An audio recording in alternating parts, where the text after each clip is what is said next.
Jessa Francis here. This is the Empower. I want to say thank you for being here with me today and honoring me with this precious time, whether you're out for a walk or driving or just listening to this while you cook. I listen to podcasts at all different times of day. I usually try to do them when I'm like multitasking. I'm doing laundry and listening to my podcast. I'm doing the dishes and listening to my podcast. And it makes it easier for me to like just settle down and do the dishes. Like, okay, I'm doing the dishes. It's fine because I'm also getting to listen to this beautiful person share their story. So wherever you are, whatever you're doing, I just want to say thank you for choosing me to be a part of it. So today is day 3, part 3 of my series on limiting beliefs. And today we are looking at love and relationships. And so if you have not listened to part 1 and 2 about the money story and the body story, it's okay. But I do recommend going back and listening to those. So as we have touched on, limiting beliefs are subconscious thoughts, assumptions that constrain us, that constrain our life, that they're deeply ingrained and they can significantly impact our behaviors, our habits, our decision making. Some common ones that everyone hears: I'm not good enough. I don't deserve success. I can't change. It is what it is. Life is hard. These are very normal thoughts that so many of us have, and we have them typically because our parents had them, because of a traumatic event that happened, because of just cultural and societal norms. The societal expectation and stereotypes can impose limiting beliefs on us. And then there's the media portrayal of beauty standards, about, inadequacy of our appearance. There's so many different things and different ways that we form these limiting beliefs. And I offer a memoir writing program that specifically targets these limiting beliefs and helps you become aware fully, not in a way that you're just thinking and letting these things spin around in your head, where you are truly fully aware of your limiting beliefs, where they are stemming from, and what you need to do, to say to yourself, to impact those limiting beliefs, to make those changes, to support your emotional life, to support you in professional and personal growth and development and all of those things, so that we no longer have to be so constricted because of a lie. Because these limiting beliefs, let me tell you, they are your ego and they are lying to you. And so we want to identify them. We need to do the self-reflection. We need to be in community and get feedback.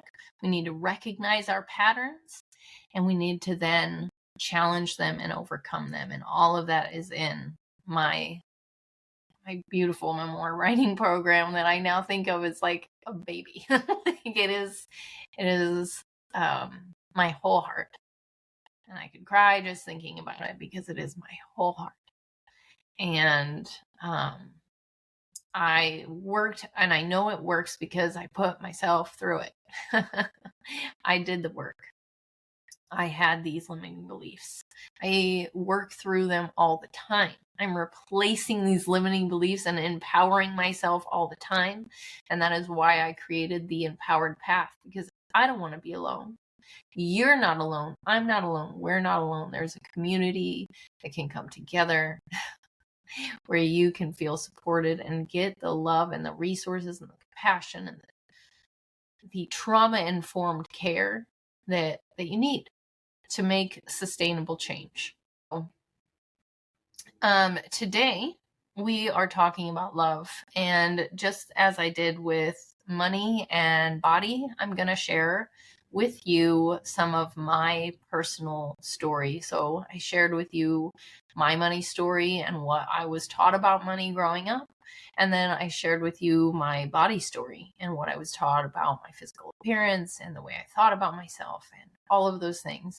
And today I'm going to tell you, share what I was taught and knew about love and relationships and how it affected me.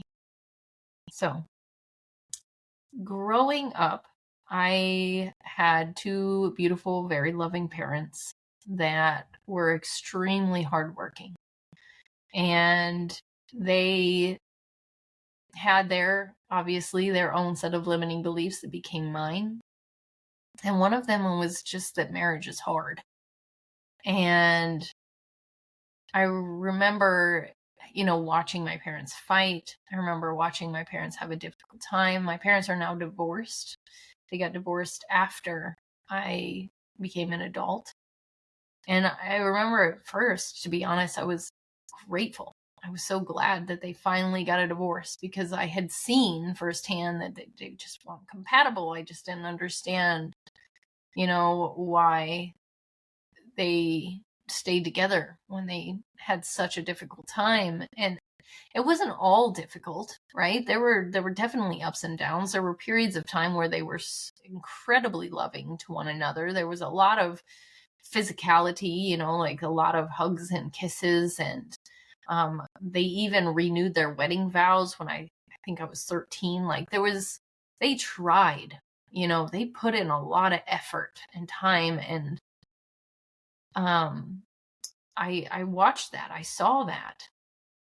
And then I saw it fail, and so right away I had this what I would say that a very typical view of love. But some of the things that I didn't realize, and I had to really go back and do a lot of research and writing about, was discovering what my core wound was. And my core wound was abandonment. And both of my parents, their core wounds were abandonment. And so there was a lot of people pleasing going on. There was a lot of fear about whether or not the person was going to stay, whether they were safe. And so with that, there was a lot of trying to be enough all the time.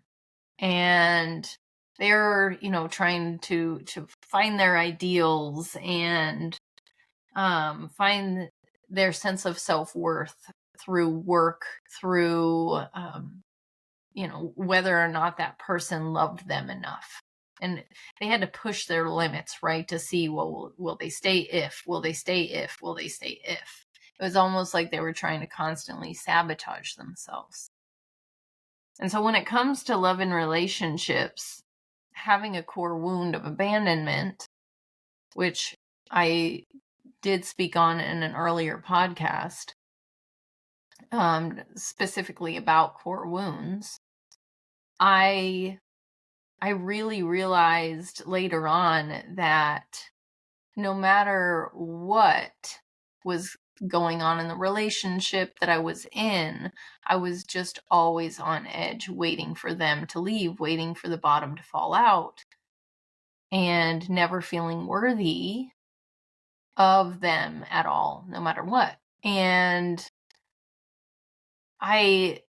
because I didn't have that sense of self-worth to begin with, because of these core wounds and this initial issue with confidence, I didn't feel like I had the ability to choose partners that were right for me. I didn't have the ability to be picky. I just had to whoever was going to choose me, just be grateful that they chose me, rather than actually finding someone that aligned well with me. It's like I had seen my parents, they didn't align well. They both wanted two different things. They were two completely different people. And how did I take that? I took it as, oh, well, opposites attract. It's all about love. You just love, love, love. It doesn't matter whether, you're compatible or not, until I found out, at a much later time, that compatibility actually does matter significantly, and that there is something to be said about picking a partner that aligns with you. But, my original story was like there's no self-worth in place to begin this idea of alignment, to accept some sort of alignment, because you just had to be happy with whatever you could get. And so my story was I wasn't picking partners that I would have, thought as an ideal partner for me. I didn't even know me to pick an ideal partner. So because I had not done the work of, discovering myself, loving myself, knowing myself, it was, how do I make myself better? Who is out there that could fix me, make me better? How, and so I was actually seeking out people that were nothing like me at all, because I was not good enough as is. So I had to seek out the ones that were different, that could potentially help me be better. It's a sad reality, but it is very true. So all the partners that I had were very, very different from me, and I chose them because of that. And so when I got married, I married a man that was nothing like me at all. We had nothing in common, and I revered him. I thought, all the things that he was good at, I was terrible at. And instead of, raising myself for the things that I was good at, I was beating myself up for not being good at those things too. And so I was constantly just on myself all the time about every single flaw, rather than loving myself for my strengths. And so that was an entire process for me. But it all came down to that abandonment wound, to that low sense of self-worth, because of not just the abandonment wound, but what I had been taught about myself, because of the other women in my family, because of what society said about, my worth when it came to finances, to my physicality, all of those things. And it all played in to whether or not I could have a loving relationship and have a partner. And then at the same time, I was also, a poet, and I love these poems, and I would read all about the soulmate. And on top of that, what do we have but these movies and this music and all of these love stories that are telling us that, especially as women, we are looking for Prince Charming. We are looking for our savior, and we are looking for that person to come and complete us. So I literally thought I was walking around half of a soul, waiting for my other soul, the other half of my soul, to come connect with mine. And of course, everybody was a potential. Like this partner that I was with, that was like, yes, my soulmate was going to come connect and complete me, the yin to my yang. And that played in perfectly with my idea of, opposites attract. And everything that they are and everything that I am could work out and commingle, even though there's zero compatibility, even though we actually don't have anything in common, and he doesn't really like me. And if I was really, really honest with myself, I wouldn't have actually chosen this person if I was honest about what I wanted. but I wasn't allowed to have what I wanted, right? And so when it came to finally, recognizing all of this, it was after I had started building up my confidence. I had started working through my, like, oh my gosh, maybe I am smart. Maybe I do have something to offer. Maybe I can accomplish good things. And, that was a very slow, gradual thing. And it ended up with me wanting to leave my marriage and the dissolution of my marriage. And then I sat down, and that's when I began writing that story, because I wanted to know why and how I had gotten to the point that I had given up on my marriage. Because there was like this strange feeling of like, oh my gosh, I'm going to take on my life and I feel better, but also this terrible feeling of I have broken a vow. And how could I give up on this? We had 3 children, all of those things. And I had to really figure out, was I making the right decision in getting a divorce?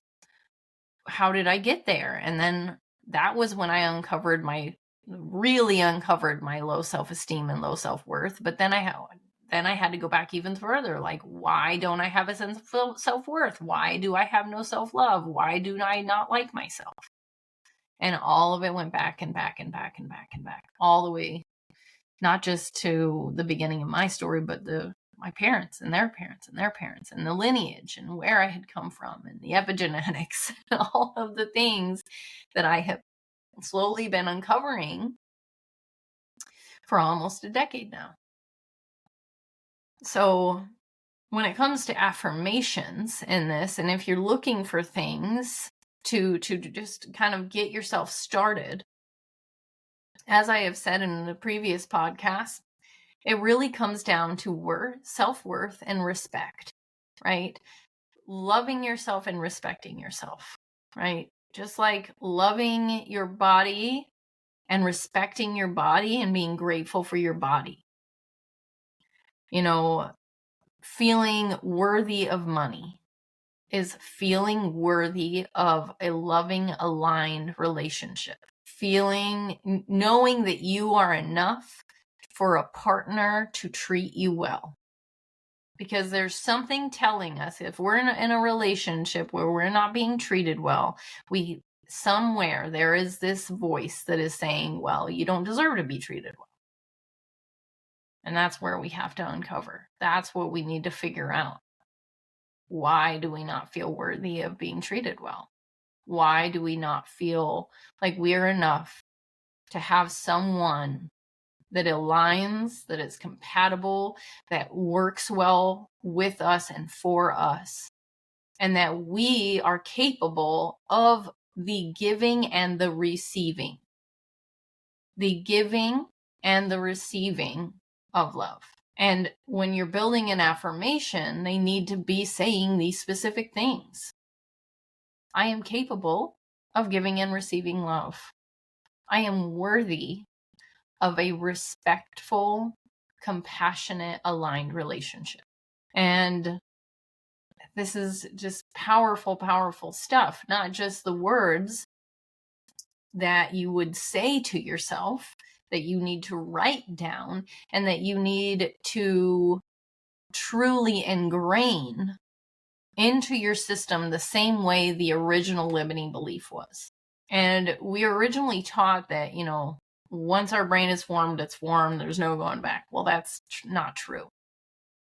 And that's a beautiful thing to know, that we can now push forward and rewrite the system, pave new pathways.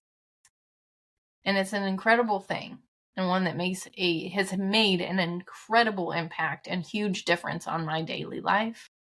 And I want to provide this. So once again, you get my pitch. Join the Empowered Path. I have put my heart and soul into it. If you were looking for someone to show you and guide you and mentor you through the process of rewriting your script, of uncovering and discovering who you are, where you came from, these limiting beliefs and these patterns, so that you can move forward into more joy, clarity, feeling clear, not stuck. You know the next step forward. Because that was what was really holding me back. I was so confused. And now I am aligned, and I know the way to go with so much assurance and so much truth and belief and this sense of purpose. And if you are looking for that, reach out to me. I'm your girl, and I am here to support you and to help you on your journey. In the show notes, you will find all the information to get in contact with me, to find the empowered path. Reach out to me. I hope you enjoyed this episode. I hope that it resonated with you. I hope that you feel less alone in the world.